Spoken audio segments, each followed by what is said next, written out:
നമുക്കിപ്പോൾ നിയമസഭയിലേക്ക് പോകാം. നിയമസഭയിൽ ഇപ്പോൾ അടിയന്തര പ്രമേയത്തിന് പി.സി. വിഷ്ണുനാഥ് സംസാരിക്കുകയാണ്. ചർച്ചയിന്മേൽ അദ്ദേഹത്തിന്റെ വോയിസ് മെസ്സേജ് ഇന്ന് രാവിലെ ഒന്നുകൂടെ കേട്ടു. അത് ഞാൻ നിന്നിട്ട് ഞാൻ എഴുതിയെടുത്താണ്.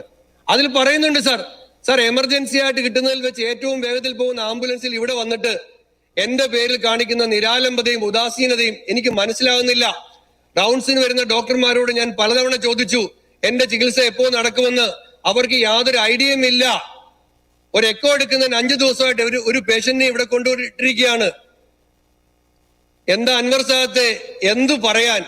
ഞാൻ ഈ അടുപ്പിൽ വന്ന് വീണുപോയി. ഒരു കാര്യം പറയാനാണ് ഞാൻ അൻവർ സാദത്തിനെ വിളിച്ചത്. എനിക്ക് എന്തെങ്കിലും എന്റെ ജീവൻ അപായം സംഭവിച്ചു പോയാൽ എന്റെ ഈ ജീവൻ വെച്ച് നിസ്സാരമായി കാര്യങ്ങൾ നോക്കിക്കാണുന്ന ഈ ഉദ്യോഗസ്ഥരുടെ അനാസ്ഥ വെളിവാകുന്ന രീതിയിൽ ഞാൻ ഒരു വോയിസ് ഇട്ടിട്ടുണ്ട്.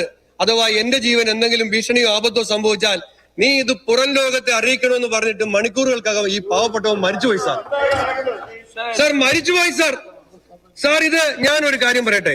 ബഹുമാനപ്പെട്ട മന്ത്രി മറുപടി പറയുകയാണല്ലോ. മന്ത്രി അന്ന് വകുപ്പ് പറഞ്ഞു ഒരു വീഴ്ചയും സംഭവിച്ചിട്ടില്ല. അൻവർ സാദത്തിന് എല്ലാ ചികിത്സയും സംവിധാനം ഈ വേണുവിന് എല്ലാ ചികിത്സയും സംവിധാനം കൊടുത്തിരുന്നു എന്ന് പറഞ്ഞു.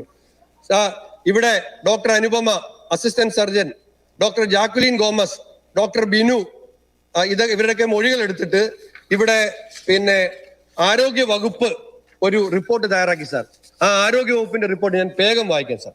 ആ റിപ്പോർട്ടിൽ പറയുകയാണ്, at the medical college a patient brought by ambulance with STEMI എന്ന് പറഞ്ഞാൽ ST elevation myocardial infarction.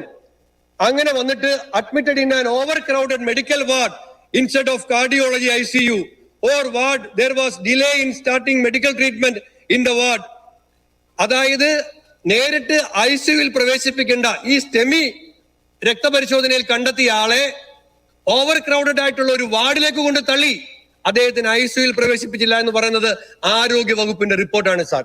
അടുത്തത് ഇവർ പറഞ്ഞിട്ടുണ്ടായിരുന്നു ക്രിയാറ്റിൻ കൂടിയതുകൊണ്ടാണ് ആൻജിയോഗ്രാം ചെയ്യാത്തതെന്ന്. പക്ഷെ ആരോഗ്യ വകുപ്പിന്റെ റിപ്പോർട്ട് പറയുന്നത് എന്താ? there was no mention about renal issues preventing angiogram ചെയ്യുന്നതിന് റീനൽ ഇഷ്യൂസ് ഒന്നും പ്രിവെന്റ് ചെയ്യുന്നില്ല. പക്ഷേ ആൻജിയോഗ്രാം ചെയ്തില്ല. അതിനുശേഷം പറഞ്ഞെന്താണ്? Immediate thrombolysis or PCI at district hospital Kollam could have saved his life. Unfortunately, adequate interventional cardiologist and other supporting staff are not available. Therefore, the cath lab to be functional round the clock. Sir, ഒന്നുകൂടി ഞാൻ പ്രാധാന്യം കൊണ്ട് വായിക്കുന്നു. Immediate thrombolysis or PCI at district hospital Kollam could have saved his life. Sir രക്ഷിക്കാമായിരുന്നു. Cath lab ഉണ്ട്, ഡോക്ടറില്ല, സ്റ്റാഫില്ല. ഈ STEMI സംവിധാനത്തിൽ ആണ് എന്ന് കണ്ടെത്തിയിട്ട് പോലും ജില്ലാ ആശുപത്രിയിൽ അത് ചെയ്തിരുന്നെങ്കിൽ ജീവിക്കുമായിരുന്നു എന്ന് പറഞ്ഞാൽ ആരാണ് സാർ കൊന്നത്? സിസ്റ്റം കൊന്നതല്ലേ വേണുവിനെ? ആരോഗ്യവകുപ്പ് കൊന്നതല്ലേ വേണുവിനെ? ഞാൻ ആരോഗ്യവകുപ്പ് മന്ത്രിയോട് ചോദിക്കുന്നു, എത്ര തവണ അങ്ങ് കൊല്ലത്ത് വന്നു? എത്ര തവണ ദേശീയപാതയിൽ കൂടി സഞ്ചരിച്ചു? ആ വേണുവിന്റെ വീട്ടിലൊന്ന് പോയോ? ഒരു നയാ പൈസ ആരോഗ്യവകുപ്പ് കൊന്നിട്ട് സാമ്പത്തിക സഹായം കൊടുത്തോ? ഷിബു ബേബി ജോൺ ആ കുടുംബത്തിന് 6000 രൂപ വെച്ച് കുട്ടികളുടെ വിദ്യാഭ്യാസത്തിന് കൊടുക്കുന്നുണ്ട്. ഈ റിപ്പോർട്ട് അവർക്കൊന്ന് കൊടുത്തോ? സാർ, പട്ടികവർഗ കമ്മീഷൻ ഒരു പരാതി കൊടുത്തു. അവർ അദാലത്തിന് പോയി. അങ്ങ് കേൾക്കണം, അവിടെ ഉണ്ടായിരുന്ന ഒരു ഉദ്യോഗസ്ഥൻ വേണുവിന്റെ ഭാര്യ സിന്ധുവിനോട് ചോദിച്ചത്, നിങ്ങൾ എന്തിനാണ് സർക്കാർ മെഡിക്കൽ കോളേജിൽ പോയത്?